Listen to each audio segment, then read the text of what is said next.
that is being offered through the practice of meditation and through the teachings that are available that can support and assist you in using meditation to get to the realization of what's possible for yourself as far as who you are, and to then get the benefits of freedom, to get the benefits of being able to be at ease in your life, get the benefits of having clarity, be able to live your life in such a way that you can see your own psychology, that you are, instead of being your own psychology, you have space to see your own psychology. And if you can see your own psychology, then you can do psychotherapy with yourself. You don't need to have a therapist, because the function of a therapist basically is to help you see what you can't see, right? To help you see what you're blind to. And when you see what you're blind to, you will naturally start to move toward what's a more workable way of being. It's really that simple, because awareness is the answer. You know, awareness is really the ultimate answer to everything, because if you really look at it, you can see that if you're aware that you're not acting in your own best interest, if you're aware that the thoughts that are occurring in your mind are torturing you, if you're aware that you suffer from having habits that you continue to helplessly and automatically repeat that are damaging to your well-being, physically, mentally, if you're aware of all those things, then the awareness itself will get the job done. It's really that simple. And that's why the realization of who we are is so important, because who we are is awareness. Therefore, if you are being yourself, you're being aware, you're being awareness. And awareness is self-correcting. Awareness is self-correcting, because whatever you're aware of that's not working, whatever you're aware of that's not consistent with the truth, you just naturally correct that. The question is, how do you see what you've been blind to? You know, and meditation is one of the ways you can do that, because when you remove your attention from thought, from thinking, and move it away from that to the breath, right away there is a greater possibility of being aware, because that awareness is no longer being used to simply think, to simply take what thoughts are had in the mind as reality. Once you move away from that, it becomes possible to wake up and realize that you're asleep. You know, that to just be who you think you are and to be in the world that you think is the world is not reality. It's a dream. It's a form of being in a dream, because it's removed from reality. It is an interpretation of reality based on your past experience, based on your fear, based on what you want, based on what you don't want. It's all being filtered through that. And so when you think, the thoughts you have are the thoughts that come from everything being processed that way. The thoughts that you have are the thoughts that are processed from everything being processed based on what you're afraid of, based on what you want, based on what you don't want, based on what you think is true and not true, based on what you think is right and what you think is wrong. That's what your mind's doing all the time to process what's going on, and then it feeds the result of that processing to you in your thinking. And this is one of the big aspects of the delusion, you know, that when you don't know anything but thinking, and what you think is that what you think is accurate and realistic and true, then you're lost. And if your life isn't working, if you're not functioning effectively and efficiently, if you're not happy, it might have something to do with that. It might have something to do with that things aren't the way you think they are. It might have something to do with that you're not who you think you are. I mean, if you look at it, right, now, I just said if you look at it, I didn't say if you think about it, right? If you look at it, it's not that hard to see that there's a difference between what you think and the way it is. There's a difference between where you consider yourself to be and where you're really at. There's a difference between those two things. I mean, all you have to do is talk to somebody else, especially somebody you're close to, and tell them what you think about a particular thing, right, a particular subject, and then ask them what they think. And you'll find that what they think is not the same as what you think. So then what's true? This is an example, right? You know, then what's true? Because if what's true is what's real, and if what's real is what you need to be related to in order to have your life work, right? Then you've got to be interested in finding out what that is. And if it's not what you think, and if it's not what people think, then you need to look elsewhere, right? Maybe you need to look from the point of awareness itself, so that the point of awareness itself, you can see that thinking is happening, you know that that's an interpretation, you know that feelings are happening, you know that that's an interpretation, right? But because you see those more realistically, you see those as they really are, you can also see past that and see what's really happening. And then you're making contact. It's very important to understand how the mind uses us and deludes us. The mind is not your friend. The mind is not working in your favor, not because it's evil, not because it has any consciousness of its own and it's trying to mess with you. No. It's because it got programmed the way you got programmed, and the way you got programmed and the way it's programmed is the way you think, and that's the way the mind is. It's always interested in comfort and avoiding discomfort. It's always interested in being right and not being wrong. It's always interested in the easiest way to get to where you want to go, right? It's always interested in avoiding pain. It's always interested in getting what it desires. This is the way we're all conditioned, right? That's why commercials work, right? Because it's selling things to a mind that is always looking for another way out, constantly looking for another way out. You know, it's interesting because, and this is an example, this is a good example of how the mind works, right? One of the things that I've said here before to try and show how the mind works is if you're coming to class here to practice meditation and to learn about meditation and to learn about what meditation can provide you, you know, you're coming because there's some attraction. You know, there's something you see might be possible for yourself, something that you see that might make a difference for yourself. And that already makes you different, right, than the people that aren't here, right? And they're the majority. You're the minority, right? But watch this. If there was a poster put up out there on the bulletin board that said Eckhart Tolle was going to be here to teach meditation, right? You wouldn't be able to get in the room.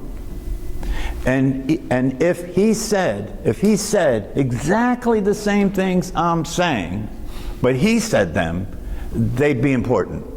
People would pay a lot of money to hear him say them.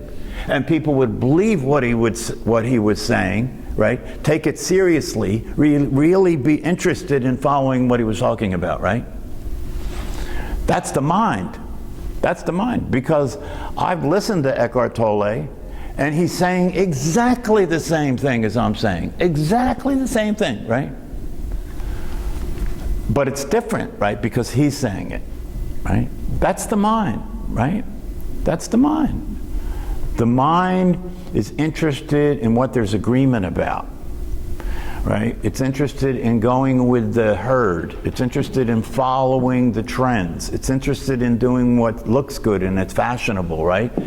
Right? So then if people came to Eckhart Tolle's class, then they could tell people, oh, I'm in Eckhart Tolle's class, right? So now you're better than you were before that, you see. But you know, you don't go around saying, "Oh, I'm in Dr. Parrish's class," because people would say, "And what? You know, what's your point?" That crazy laugh. Yeah, well. But do you understand what I'm talking about? What I'm pointing to is the nature of the mind, right? It's just like I said to you before, you know. If I put a poster out there on the wall and said, we're doing an experiment to see if people are interested in learning about meditation, right? And if you come to the class, every class you come to, you receive $100. Again, you wouldn't be able to get in the room, right? So then you look and see, this is how the mind works, right? The mind wants to get paid, right? It wants to get paid. You know, in Buddhism they call people who are unconscious and not awake, they call them hungry ghosts. Very interesting concept, hungry ghosts, right? They call them ghosts because they're not real, right? If who you consider yourself to be is not real, you're a ghost, right? So there's the ghost, and then the hunger is that you're never satisfied. Isn't it true? Isn't it true? You're constantly, it's the next thing, it's the next thing, it's the next thing. Yeah. So earlier when I was talking about how you have to see the truth about where you are before you can get anywhere else, right? One of the ways that you need to be able one of the ways you need to be willing to see yourself as a hungry ghost. See, that would be the truth. If you could be that honest about it, right? And see, the thing that would inhibit you being that honest about it, this is very interesting. The thing that would inhibit you being that honest about it is that you're afraid that that wouldn't look good. You know, well, I don't want to be that. You know, I don't want to be seen that way, right? And this is the mind. This is the trap. This is the prison you're in, right? You can't tell the truth about where you are because you've got to protect it and hide it and pretend that it's not the case. That's the common reality for human beings, right? They can't tell the truth about... Now, part of the problem is they don't know. You can't tell the truth about something that you don't see as a lie. Right? So part of the problem is they don't know. And so part of the problem when you begin to get involved in these processes is to be willing to see, am I willing to really look and deal with the discomfort of looking because I feel vulnerable, right? Because I feel I'll look bad, I won't be in control anymore, I won't look good, you know, I won't feel good about myself, I'll hate myself more than I already do, right? The mind works in duality, right? Mind wants to separate everything from what's true and what's not true, and there's a place for that, right? There's a place for that. But from the view of awareness itself, everything is true. Everything is true.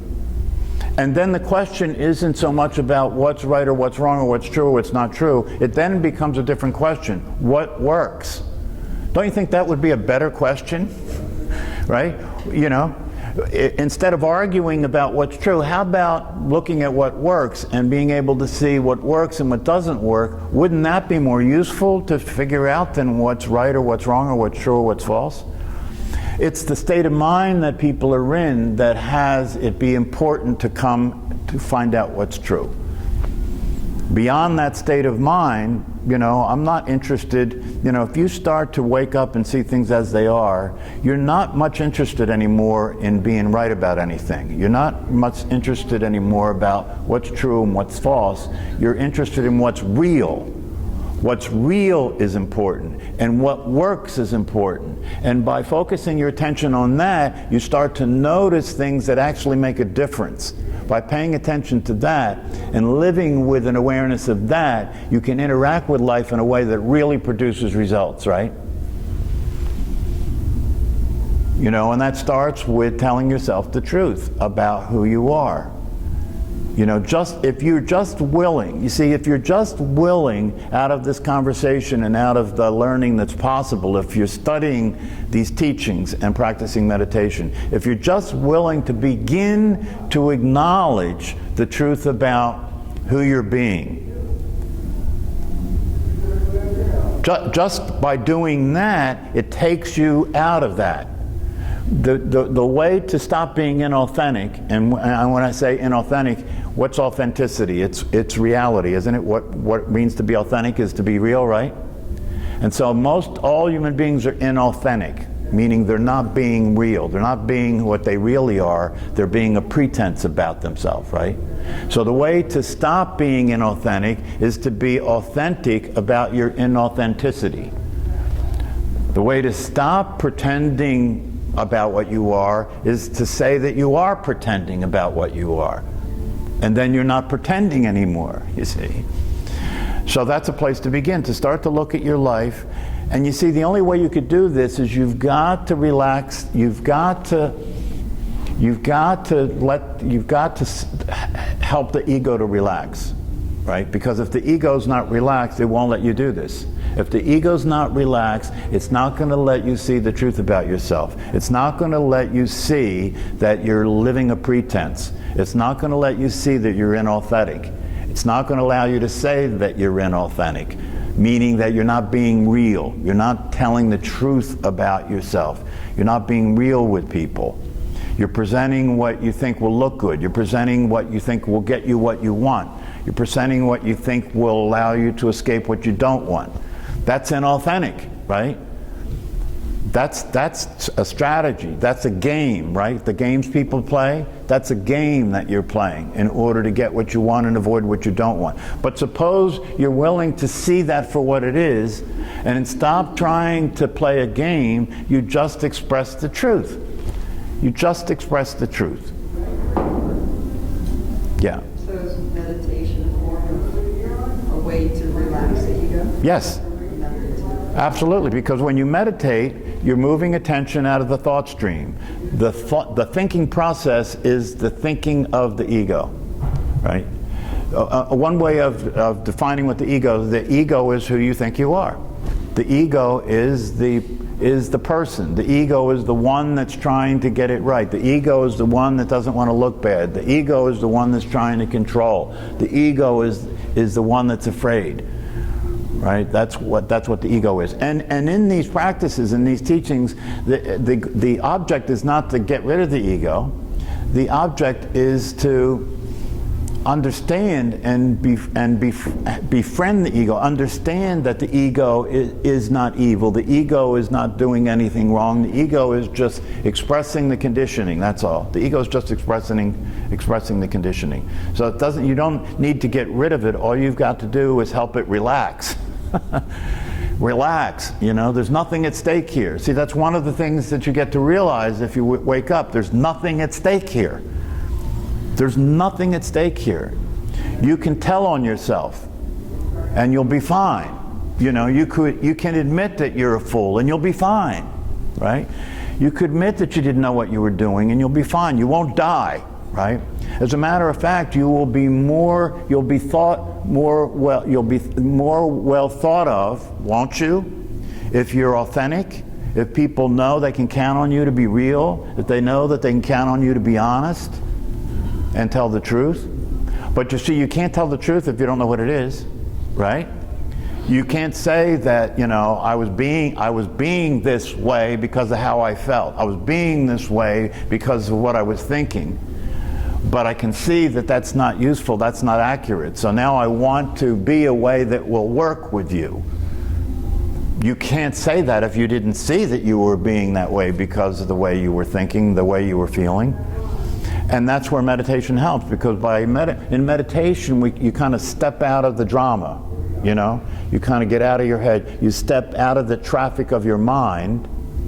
And then once you do that, you have to deal with the attempt of the mind to pull you back in and not allow you to stay out too long, right? That's what happens when you meditate, right? You're trying to meditate, you're trying to be with your breath, and a thought, not only does a thought come up, but I suggest that thoughts come up that are specifically designed to get your attention back. A thought will come up that will bring your attention back, like, what about this, right? That's the way the mind works. If you are removing yourself from being engaged with the processing that goes on with the mind, and if you're doing that for any length of time, and you watch the mind, and you have a teacher that helps you to be aware of watching the mind will start to produce better shit. It'll start to produce you with things that you're really afraid of. You may be going crazy if you continue to do this, right? You're going to lose control, right? You're going to be involved in it will start to produce more drama. It'll produce more serious reasons why your attention should come back to what's going on. It'll produce physical pain. It will. It'll produce physical pain in order to bring you back into a state of mind. And that's why you've got to be willing to fight that battle. You've got to be willing to know that your survival as who you really are can only exist if you stop allowing the mind to determine you. The mind, you see that the reality is, and one of the things you have to see to be motivated to deal with the challenge of meditation and deal with the challenge of transforming yourself in your life, is you have to be willing to acknowledge the fact that your mind is your master. It's been leading your life. You've been following it. And then you want to notice how that's working, right? You've been following it. You've been doing what the thoughts tell you to do. You've been doing what the feelings tell you to do. You've been following what your fear tells you not to do, right? You've been following your mind. Even coming to class. Even coming to class. A little thing like this, right? Right? I guarantee you there's 72 people on the email list for this class, right? And the average attendance is 15 people, right? That means that the other, what is it? The other what? 60. Yeah, that means there's 60 minds at work, right? Because really when you look at it, right? When I talk about meditation and whether you establish a practice or not, what do I say, right? The only way you're going to establish a practice is when your mind tells you this isn't the right time to do it, you don't listen. If you don't listen, you're asserting that you're not following your mind. If you don't listen and you do it anyway, you're asserting that you're not following your mind, and you're coming from the place that I value this, I recognize the importance of this, therefore I'm going to give it my attention, I'm going to make time for it, I'm going to do it, I don't care what I think, I don't care what I feel. You know, if you practice that, then you're well on your way. And you will establish a meditation practice because you're going to do it whether you feel like it or not. You're going to do it no matter what your mind tells you. And your mind will use all kinds of reasonable things, you know. When this class was at 7 o'clock, now watch. This class used to be 7 o'clock in the morning, right? For most people, that's too early. Right? That's too early. If it's true that this class is an opportunity for you to learn about the possibility of being awake and alive and fulfilled and powerful, right? But that's too early. Too early for that. And we really have to be awake. But you see how the mind works, right? And for people who that's too early for, that really is too early. I can't get past that it's too early. I can't be here because it's too early. You see? How many other things in your life are like that it's too that way and therefore I can't? It's too that way. It's too uncomfortable. It's too early. It's too late. It's too much. It's too complicated. It's too confusing, right? As soon as it gets to something, you're out of there, right? So see, you have to come to, at some point you have to make up your mind. You have to make up your mind instead of your mind making you up.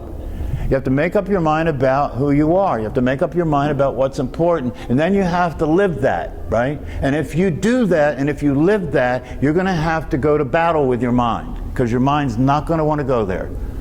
But if you do that, then it's going to get very easy to be who you are. Because the biggest obstacle is your mind. The biggest obstacle is your mind. If you notice when I talk to you in here, right, and your mind comes in and says, oh, I don't understand that. That's it. That's it. What was said doesn't exist anymore because your mind told you, I don't understand that. Not only do I not understand that, but the reason I don't understand that has nothing to do with me. It's because he's talking about something that I don't understand. He's confusing me. Don't try and share what this is like, like you want other people to get the value from it, right? Because that's called preaching, right? That's what missionaries do, right? Don't try and share what this is. Be what this allows you to be. And who you're being will have an interest to other people. And when people come to you and say, wow, what are you doing? You're different. You seem a lot more at ease. You don't get angry anymore. You're willing to, you apologize when you make mistakes. And then you can say, oh, I meditate. Maybe you want to try that. That's different, right? So this is not for sale. This is not for sale. That's why, when people have to pay to go for these classes and teachings, it gets a little tricky, right? The truth is free. Okay, see you.